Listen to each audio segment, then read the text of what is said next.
Hey, welcome back, everybody. This is Mike Brenner coming to you with the Brenner Blast and the Brenner Breakdown. It's Tuesday, July 3rd, one day away from Independence Day, baby. All right, WNBA is back on slate tonight after having a day off. Major League Baseball, some weird twists and turns yesterday, and of course, NBA, all kinds of stuff going on with trade, with free agency. I mean, DeMarcus Cousins going to the Golden State Warriors. The futures bet ought to shoot through the roof with that one. I don't know how anybody's going to be able to contain that team, but we'll talk about some basketball later on. Guys, we had one video pick yesterday, and we had one private paid pick. The video pick, we had the New York Yankees. They had every opportunity to cover that run line. They left more men on base than, by God, Carter takes liver pills, for crying out loud. So the Yankees did not get it done, ended up losing the game 5-3 in extra innings. We did, however, bounce back pretty strong with our paid pick. We had one solid pick. We had the Dodgers on the run line paying back plus 125, and they put it to the Pittsburgh Pirates, beating them 17-1. So we did get that done for the private paid picks. Hey, guys, hit me up, MikeBrennerSports@gmail.com.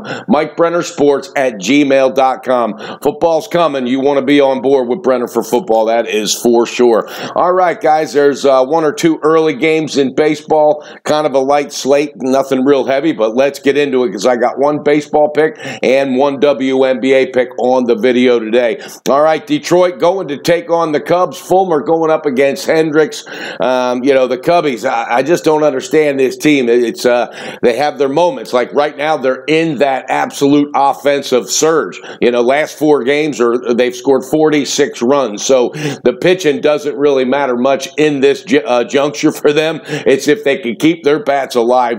Detroit's got Fulmer on the mound, 3-7 with a 4.70 ERA. Detroit is Detroit. There's no line out right now. There's no total or nothing. So just wanted to talk about that. That is an early game. Then you got the Mets at Toronto. Zach Wheeler's on the mound facing Estrada. Wow, unbelievable. This is that kind of thing where the Mets, Zach Wheeler, if he would get just any kind of run support, he would be sporting a pretty decent record. He's a good pitcher. It's just the Mets have dropped 10 of 12 games. They got no offense whatsoever, and they just don't seem interested. Toronto is favored minus 130. The total is sitting at 9. Then you got Houston going to take on in-state rival Texas. Houston Astros really came down to earth. There's missing in action is their bats. If anybody has seen their bats, please dial this number.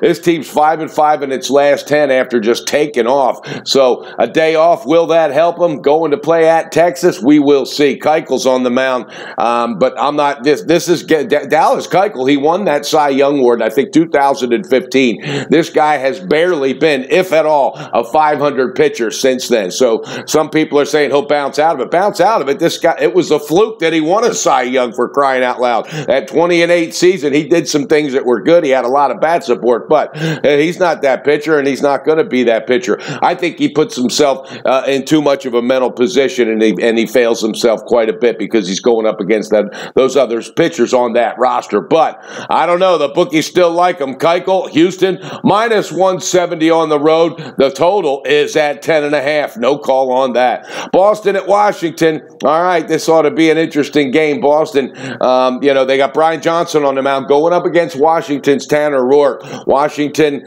they got some help yesterday and 2 days ago, and then it's just like they cannot consistently bring it. Bryce Harper's trying to get out of his slump right now.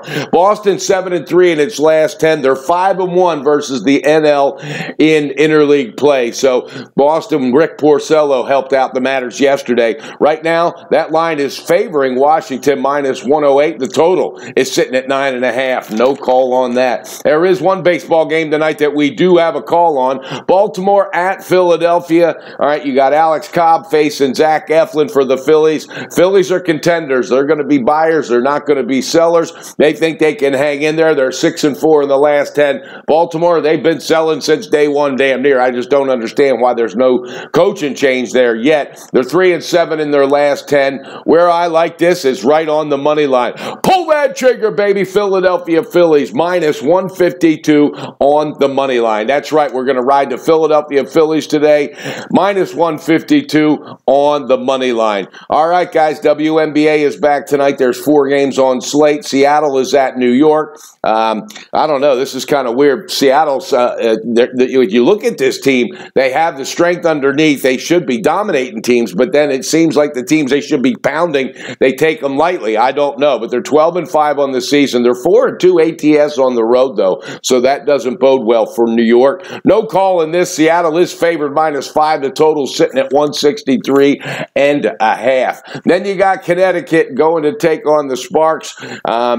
Connecticut, they beat the Sparks at home 102-94 earlier in the year. They really put it to them. They dominated the boards, and also they played almost just totally error-free ball. Can they do that again going back to L.A.? I'll tell you what, this is a bounce-back time once again for L.A. because of the revenge factor getting handled by Connecticut. But L.A. bounced back big time against Vegas the other night, beating them by 17, so I think they're going to hold on to that momentum. But where I like the advantage here is on that revenge factor. Pull that trigger, baby. In the first quarter, L.A. Sparks -2. They got to come out and dictate the pace of this game right away. The revenge factor's on their mind, and also they knew they bounced back strong at home against Vegas. So first quarter, -2. I love it. Indiana at Minnesota later. Indiana's 1-16 on the year. Minnesota's 10-6. The line is 16. The total is at 158. Sometimes be careful of those games, guys.